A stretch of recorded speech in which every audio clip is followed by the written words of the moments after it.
Greetings, everyone. This is Payman Lorenzo, your friend, your host, your coach. And for this episode, I believe it's 207, 208, 209. I just told her I lost track, but she's in the 200 and some change. But, anyways, I'm very happy. I'm very excited to bring back Brooke.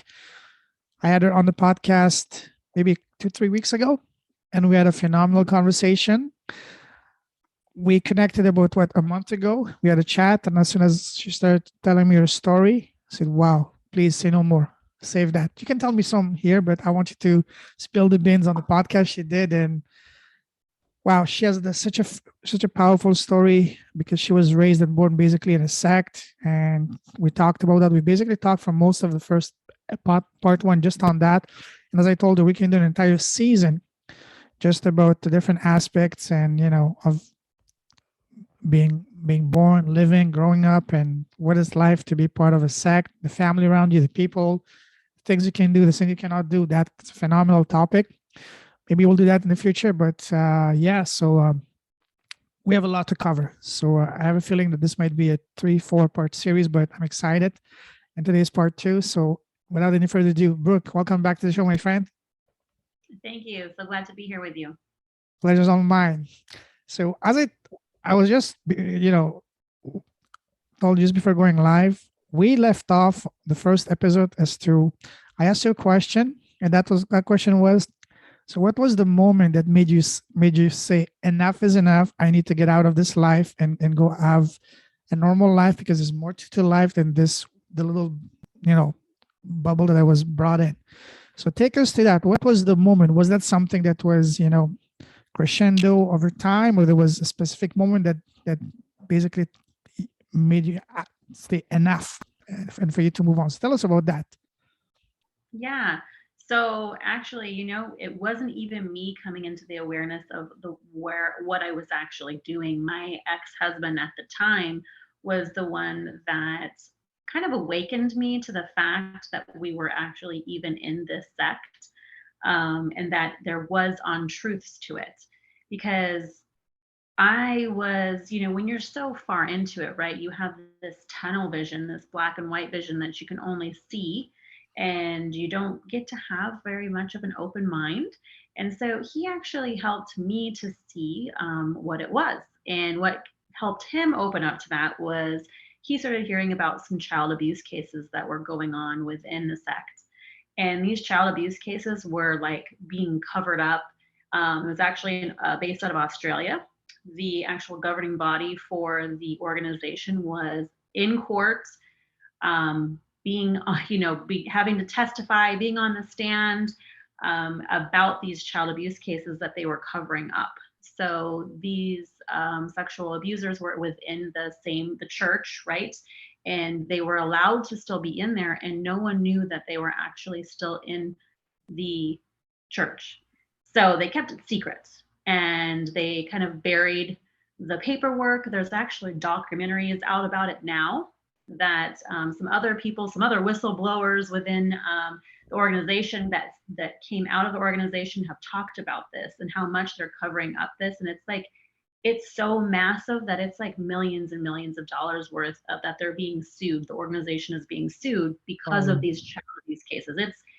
It's we could just go down that road for a really long time, but we won't. But it is massive. Okay. So, and they're still continuing to cover up these child abuse cases and not give the papers to the courts because of whatever reason they're deciding to do that. They don't want to be looked badly. They don't want to look badly to the public eye, right? Because they're the so-called truth or the organization that God has chosen. So they're afraid of being seen differently, right? So that's why they're trying to, I think, cover up all of these things. But when he told me about that, I was like, oh, that can't be true. I can't believe you're even telling me all these things. And then I realized that when I did my own research, that it was true.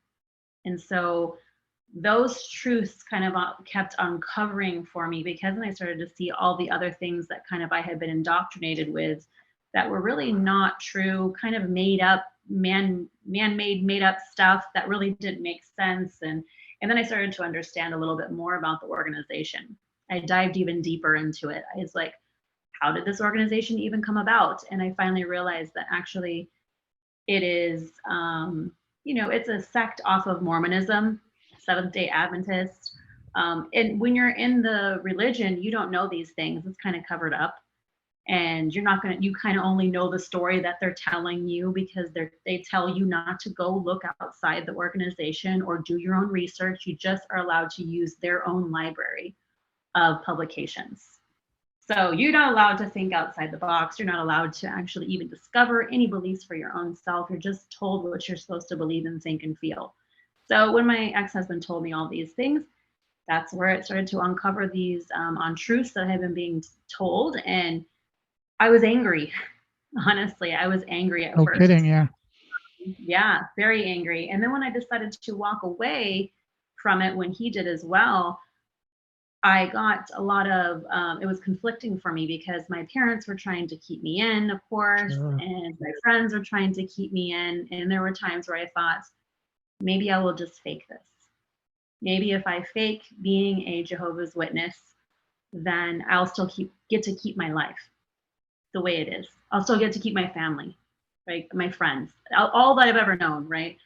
And I decided that when I did try to fake it, that wasn't me. I had to walk away. I had to walk away because I would be living a lie. Wow. And my heart wasn't in it anymore. Sure. My heart was not anymore. So many questions. Wow. You said it was your ex-husband that opened your eyes. Was he also part of the sect when you guys met? And was he also brought up in the sect, or was he someone from outside? No, he was brought up in the sect. He was in the sect very much deeply with me, so much so that he was trying to be like higher up kind of within the sect. They have like elders and ministerial servants they call Sure. that kind of like govern everybody, right? And so he was trying to do that for himself as well. So yeah, he was very much involved with it. So when he found out, it was so much of a shock for him as well. Um, it destroyed him because he couldn't believe Sure. that he'd been living this way for so long, and then it turned out to be so many untruths, right, and so much falsehood. So it was overwhelming for both of us, to be honest. But at that point, that is when I realized everything in my life had to change, because even though my ex-husband was the one that found that out, we had a very toxic relationship ourselves. And that's what I talk about, the abusive relationship, because it was toxic. We needed to separate, and I started to see those things for myself as well. Started to have a little bit more awareness and understand that I had been in an abusive relationship for so long, because that was all I had ever known. I was raised. That's the way. I was raised around a narcissistically abusive father, like we talked about. So I just got stuck in that cycle, right? And then I was in an abusive sect as well. So I'm like, I was really stuck and trapped in those cycles for so long. So that's when I broke free from both the relationship and the cult, was in 2017. So how long did it take from the moment that your husband started telling you that, hey, this is not the way to go, and from the moment that you completely cut off the links with the sect first, and then with try in order to reclaim your life? So it took me a little bit longer than it did him. Like I said, I had the struggle between, okay, do I keep here because I want to please my parents? I don't want to lose my family. I don't want to lose my friends. So it took me a little longer. It was probably like around 6 months to a year where I finally just said, I can't do this, or I can't pretend anymore. I can't even like allow my parents to think that there's some hope or glimmer of hope that I may come back, right? Sure. I was very outspoken. I did slip away more quietly than some people. Some people will say, get announced from the podium that they're basically what they call an apostate, or like someone that's disassociated themselves from the actual religion. I just quietly slipped away because I didn't want to have to deal with any of that drama. But my family and I think my old friends all think that that is exactly what I am. They think I'm an apostate, which is someone that's going against the religion. But I'm actually not going against the religion. I'm not here to talk bad about the religion. I'm not here to, it's not, there is, I am an open space to just say that this is my story. This is what I found to be not my truth anymore, right? And how I found myself in my own spiritual journey to find the truth of what and who I am and why we are here and what the universe was about and all of those things, but really to give awareness to other people of what they're involved in, right? Of how, these sects or whatnot are, there is like, it's a control piece of, of seeing it for what it is, those type of religions, that it's not really there to help you, it's there to keep you kind of limited, right? It's there to keep you limited and controlled, and it's a money Yeah. making business, right? That's what it is. It's just a business, but it's also so limited in people's thinking. It's limiting their thinking. It's so powerful what you said, because what you just mentioned, I've seen that, I heard that with so many people that I know that were brought in very traditional religious backgrounds. And then as they get older and older, they start to educate themselves on what is really, and find their truth, their past, their way, start to disassociate from the way they were brought up. Again, not to bash it, but just say, hey, this isn't, I don't relate with that anymore. And they were completely, Yeah. everything was done to make them become like a pariah, like a villain and whatever. But it's not, because, and if you think about it, a religion, isn't that also a form of sect, and vice versa? Because it's pretty much the same thing, just as you said, to control, to keep you controlled, to keep you think the way they want, and also for them as a way to make money, because they say, oh, you want to have access to God, you want to get to paradise. This is how you do it. This is, you do it to us. You have to pay us. And in truth, we don't need to pay or get to go to a third party to get access to God, because God is all around us. God is within us. We are God. And that's something that once you start to realize and understand that, you say, wait a second, then why do I need religion for? Sure, there's a purpose for religion as a code of conduct and what to do, what not to do. And that way, yes, it's very useful. But as far as you finding your path, anyone that does a little bit of research, they will realize very fast that, hey, there's more to it than this. So what you said, I can relate with that very, very deeply. Yeah. I mean, I really do. That is more of kind of, I know my path and my purpose here is to Mhm. really help people gain higher consciousness, higher awareness to why we are here, who we are. We're spiritual beings having a physical experience, right? Absolutely. Seeing that, man and man's ego has kind of created this scenario of where, where they, governments and politics and religion has tried to control man for so long. But it's about the fact that we are actually powerful just as we are, just us, and we are able to gain that higher consciousness every day. Every day we're able to do Totally. that, right? And look outside the box and really start to see for ourselves what is reality, right? What is reality? And being able to think for ourselves, not be conditioned or programmed by, what our parents think or those around us or what religion is telling us to think. Actually being able to think for ourselves, right? We've been told for so long, and I know I was programmed. I couldn't think for myself. I had to believe what they told me to believe, right? And when I finally was able to think for myself, I remember one of the first things that someone told me was that you're finally free. You're Wow. free. You're finally free. And I remember just like tears streaming down my face because I was like, oh my gosh, yeah, I'm finally free. This is so true. I'm finally free to make my own choices. Wow. Powerful. So many questions. We can be talking for hours, but one thing I want to know is, from the moment that you freed yourself from all of that, and you had to readjust to a different way of living, how difficult was the transition for you, and seeing, hey, pretty much everything I've been told is not true? So how difficult was that for you to make the transition from what you were told, in a way brainwashed to believe, to seeing, hey, it's actually not true? There's a lot. And how difficult was it for you to adjust into normal society and make friends outside of the sect? I'll be honest, that was really difficult for me. It was conflicting beliefs, right? That's why they say cognitive dissonance. That's what it is. It's conflicting beliefs. And so for me, it was like I had this one belief that I was conditioned and programmed to think, right?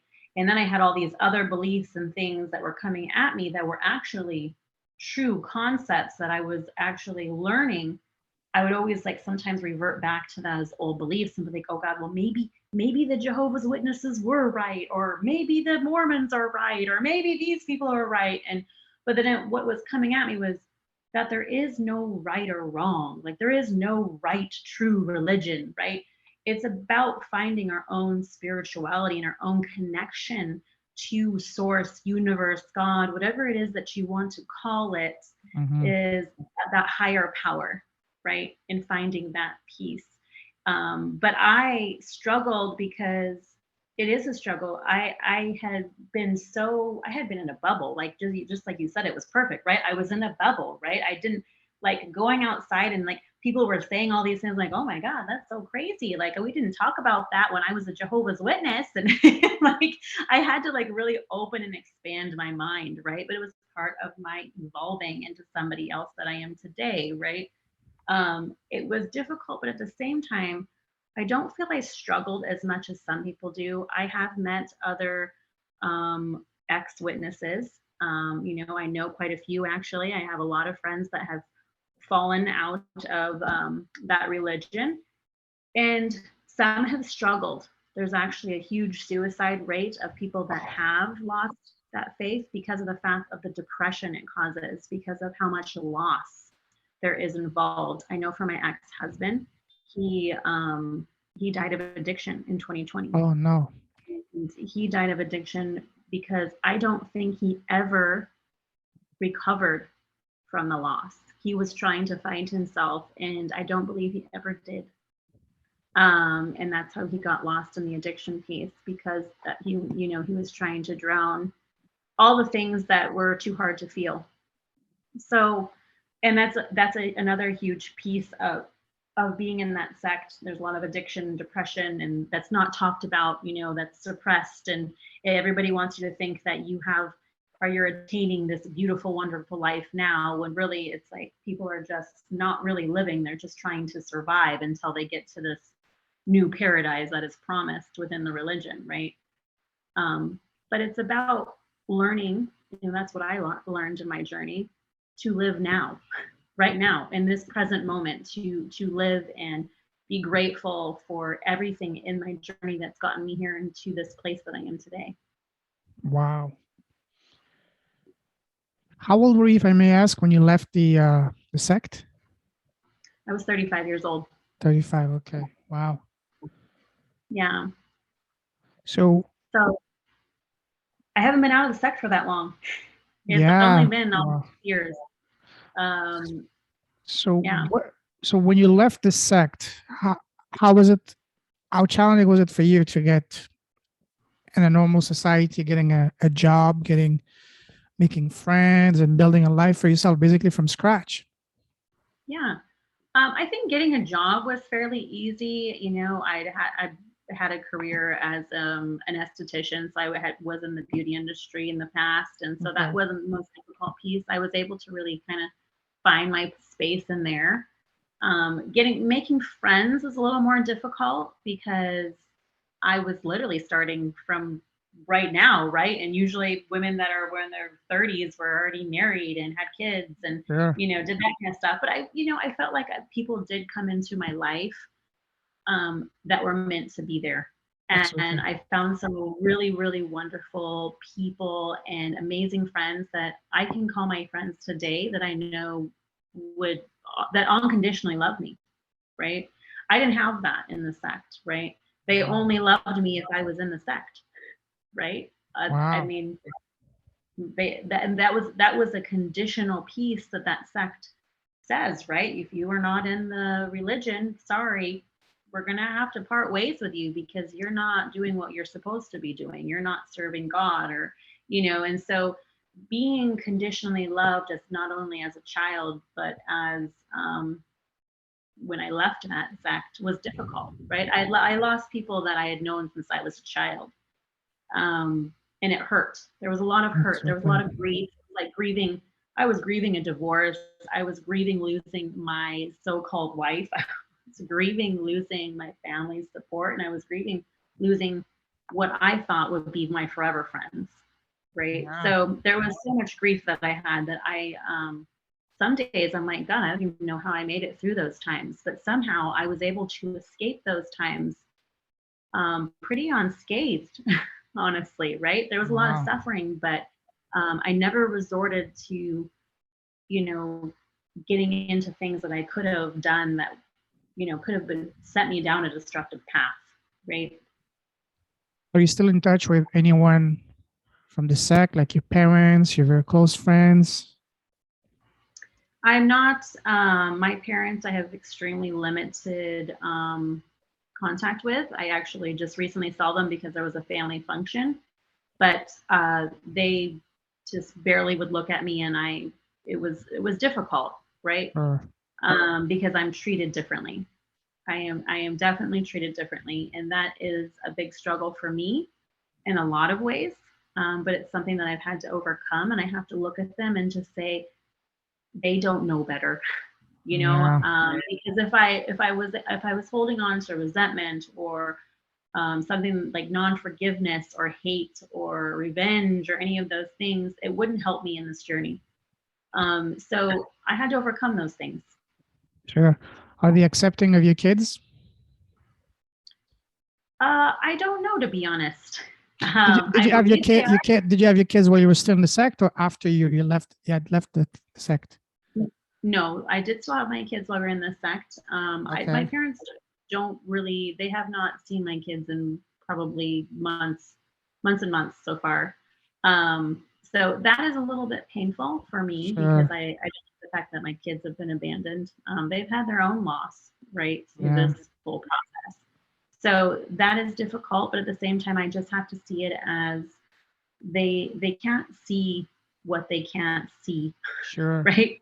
They're not conscious of what they're really doing, and they don't understand because they think they're doing what's right because the religion is telling them what to do. They believe that with all of their heart. And so I just Yes. have to see it as they think they are doing what's right, and I can't stop them from thinking that. And it's actually funny, my 10-year-old is way wiser beyond his years because I've had a conversation with him about it because I don't want him to feel hurt that, his grandparents don't really contact him or we don't have a relationship with them. And I just said, this is what, your grandma and grandpa believe, and this is how it has to be because that's the way they believe, and we have to just accept it, right? And we have to love them from afar, and that's okay.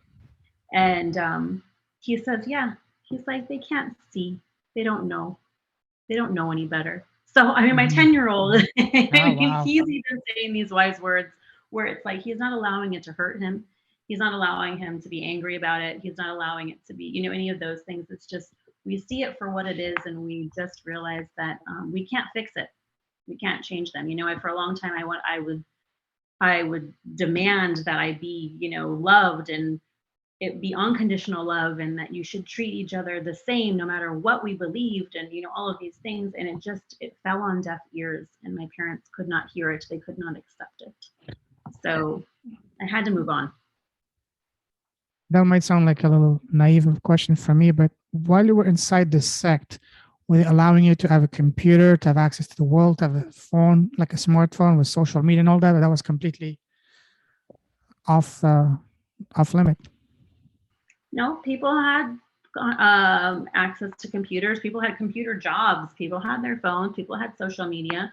It was very, very adamant and warned against that we would never do any research about Jehovah's Witnesses. Wow. We would never do research about other religions or research about anything like that. Or if we ever were to find like an apostate or a person's website about Jehovah's Witnesses and the falsehoods or whatever, we would never look at it because it was from the devil. We were taught that if we looked at any of that stuff, it was demonic, it was from the devil, and that was like this all sins of all sins, right? So we were scared. It was fear. There was fear instilled in us. So it was like, for me, I mean, when my ex-husband came and told me all that stuff, I was like, oh my God, you're possessed, and like, You like, lost your mind. Yeah. Yeah. You know what that reminds me of? I lived in China for 4 years. I had an amazing time. but each time I was talking to my Chinese friend about things that were outside of, because in China, everything is very controlled from the moment that you're born. You're brainwashed to believing that there's no God.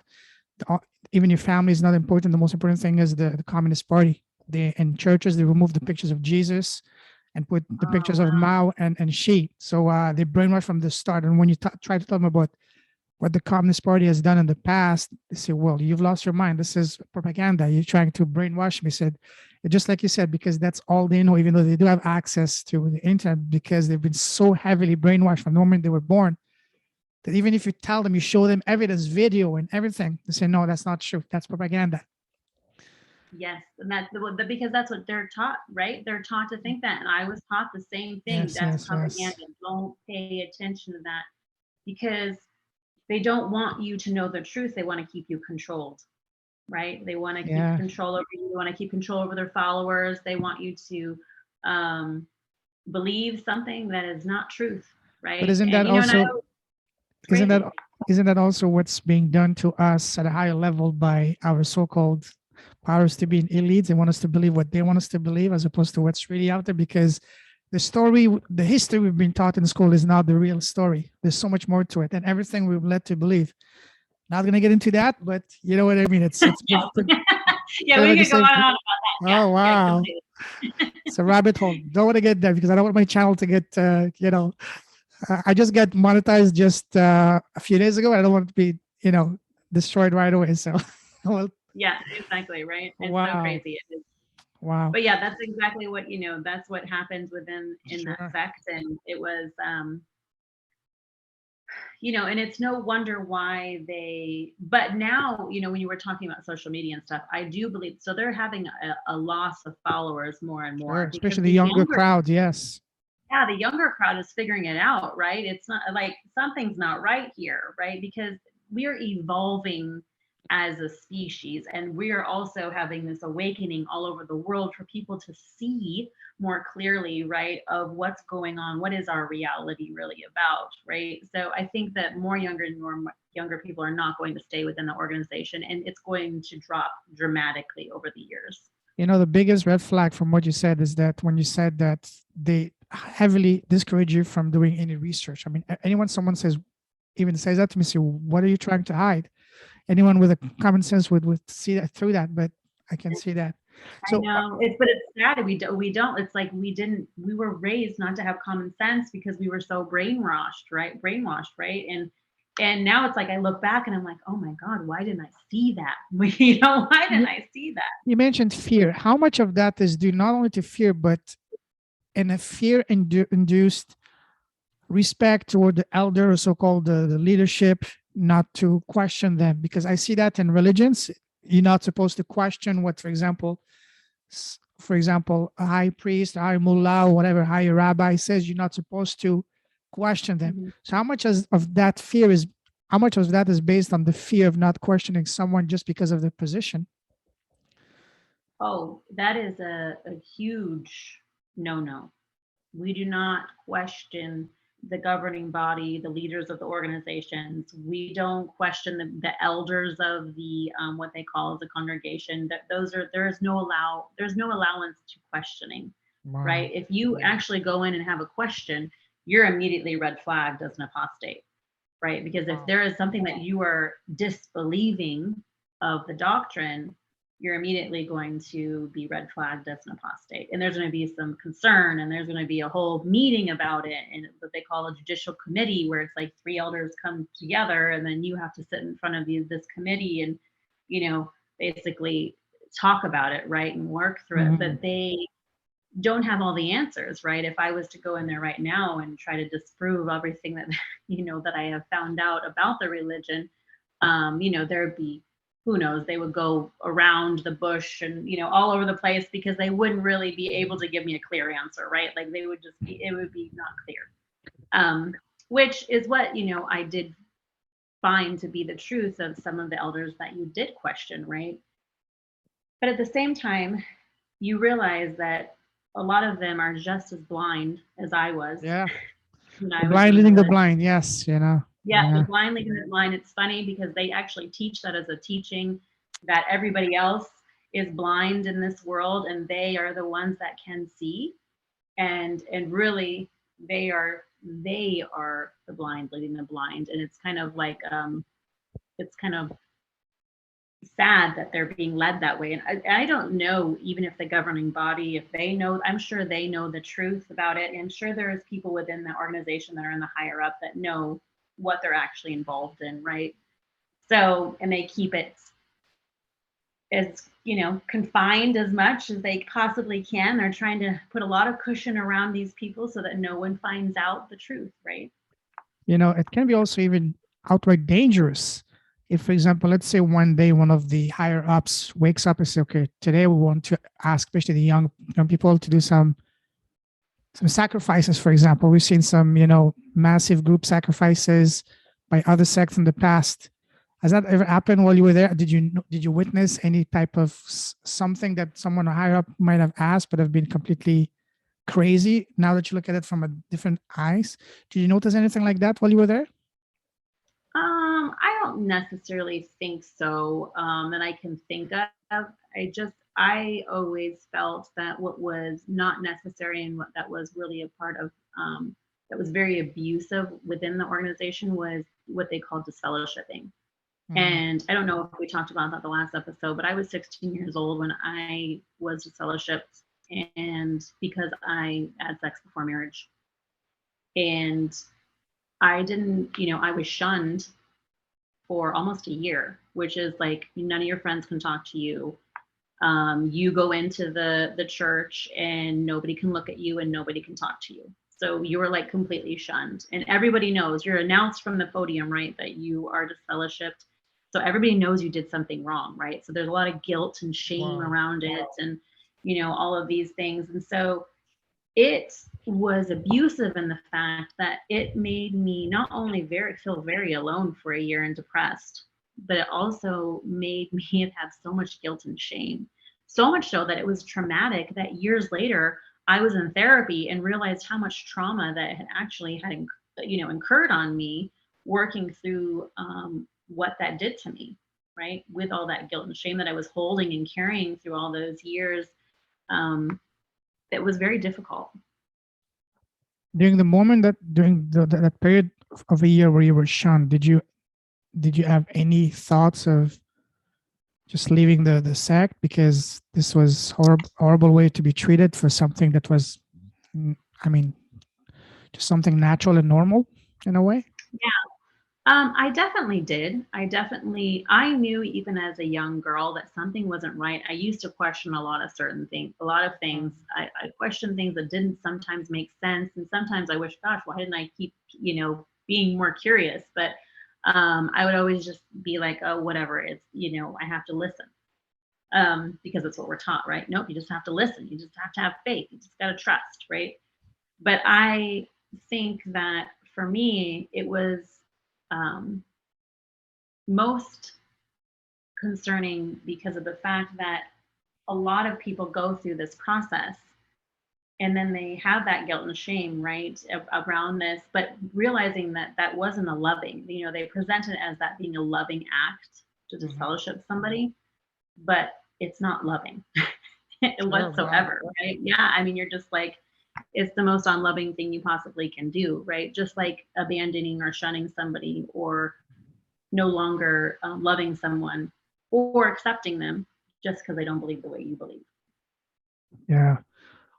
Now today, looking back at those years, are there still any strong belief from the sect that you're still struggling with to get rid of?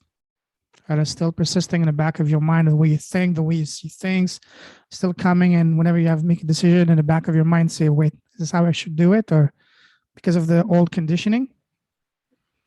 Yeah, I mean, I wish I could say that it was completely gone. Sure. I am always constantly working on my old conditioning and reprogramming my mind to Mm. be okay with, the new concepts that come in and stuff. Because now on this spiritual journey, right, things have been so opposite of what I was told and what I learned. When I had my spiritual awakening, I mean, so much stuff crazy happened, I began to actually, I don't know if we talked about this, I began to actually see visions of Wow. like past lives. And, Whoa. I'm sure you're aware of the whole chakra system and, Sure. what a Kundalini awakening is like, and, or I'm sure you've heard of it. Or maybe you've experienced it. But, Not my yet. third Yeah. eye, Hmm. my third eye actually opened. And Oh, that's when I began to have those visions and all of those things. And really, my spiritual gifts began to really open up and I was so shocked by this. I literally didn't know what was happening. And it was so scary. There was so much fear around it because I was like, what's happening to me? Like, what's going on? But I was really being awakened to who I really am. Right. you know, And you, that men- is a spirit, right? That's a spiritual person. you mentioned spirituality and past life. That's something I'm absolutely captivated by. So if you look at things from a spiritual eye, the question that we need to ask is, what is this trying to teach me? What is the lesson for me to learn through this? So when you look Mhm. at your first 35 years of your life, being born in such a family, such an environment, what is the lesson? What is the lesson this was trying to teach you? What is the lesson for you to learn through this? Yeah. Oh God, so many lessons. I don't know what I didn't do in my past lives right, but in this life, I realized the reason why I went through all of these things to get to the space that I am today, to not Yeah. only have the awakening that I had, right? But to help create and gain my own higher consciousness. So all those lessons I learned, one was I had to learn how to love myself. I didn't love Yes. myself. I wasn't taught those things.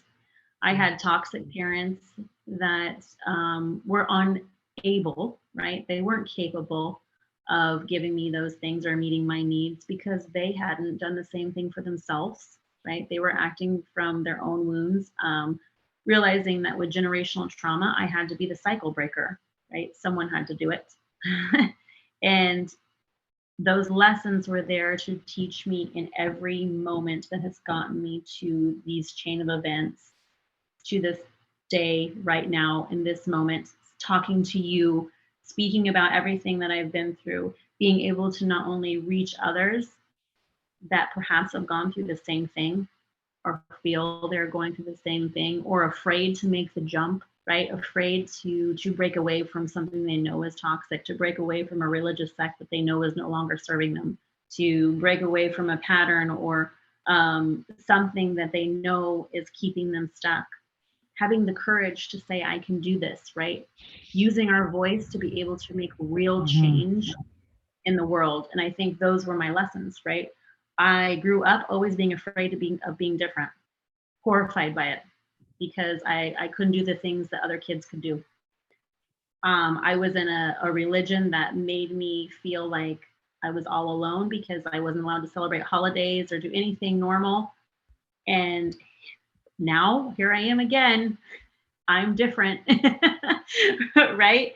It taught me how to be okay with being different, right? I have to be different. This is about me on my own spiritual journey and recognizing that anybody else outside of that does not matter because it's about me helping others evolve so that we as a species can evolve, right? We can gain that higher consciousness and we can gain that new awareness that we need to be having in this world, right? Otherwise, what's going to happen to us? We don't know, right? We're on a path where we're wanting to destroy each other and everything around us. And, it's the lack of love that we see today. And it's about just sharing love and light with anybody that I can. Beautiful, beautiful. You know, as I've understood over the past 2.5, 3 years since I had my spiritual awakening, is that everything happens for us, not to us. And everything happens just for us, a stepping stone to where we meant it to be. So even though at the time it hurts a lot to go through those, but those become our those lessons become our story, then that story becomes our gift, and that gift becomes our responsibility to share it with the world. And that's one of my deepest understanding of why we are here, not just to overcome, obstacles and to learn the lesson and become better ourselves. That's one part. But the greatest benefit of it is taking those lessons, those stories, those gifts, and sharing it with the world so that others can benefit from them. One thing that would be absolutely beyond fascinating for you, I'm sure you heard of it. You mentioned past life. There's something equally even more captivating, which is called a reading of what is a life between life, just before you're born. Just before you were born. I love that. Michael Newton, right? Absolutely, absolutely. And there was another guy, I just forgot his name right now, but I know he's big on that. He does that. He specializes in that, where he takes people to the moment before being born, where they talk to their spiritual guides and the people that play major roles in their life. Say, okay, you play this role, I play this role. Why do you want to go this? Why do you want this? It would be fascinating for you to go to do one of those sessions and to find out why did you decide and chose to be born in a family within a sect where you will be completely isolated, shunned, and attracting towards you all kinds of stress and trauma and all these dysfunctional relationships and toxic relationships. So what was the purpose? It would be absolutely fascinating for you to go through that, to really understand what is the deeper meaning of that, the deeper purpose of that. Yeah, it's funny that you say that. Oh, again, the universe just giving me a sign. I read some of Michael Newton's work, as well as Brian Weiss. I don't know if you've heard of Brian Weiss. Absolutely. I love Brian Weiss. Yeah, Yes. all the ppast lives, that. Oh, yes. There is another guy. I'm fascinated by the lives between lives, and I've been saying, yeah. There's another guy. Oh, Robert Schwartz. I've been wanting to do. Oh, Robert Schwartz. I don't know who that is. I'll send you a video right now. Absolutely phenomenal. He wrote a book called The Journeys of the Souls and the life you chose before you were born. I'm sending you one of his videos right now on what is it called? On the Afterlife TV. Amazing channel. And this guy, wow. I'm even looking at doing one for myself because this is beyond fascinating. Listen, we can talk about that for hours, and it's been almost an hour now. I told you this will be a 3-part or 4-part, so we'll do a part 3 because I have so many questions. When you were talking, so many questions come into my mind, but I didn't want to interrupt you because otherwise would have been forever and would have never been able to finish, to let you finish what you were saying, because this is beyond captivating. You definitely need to I mean, this might be one of the reasons for you, one of your purposes for you to bring awareness of what that life is about and be an advocate for freeing other souls out there, Yeah. So, I do know that's one of my purposes. There is so many people that have been wounded by religion, right? Oh, yes. So it's a big problem. Wow. Absolutely.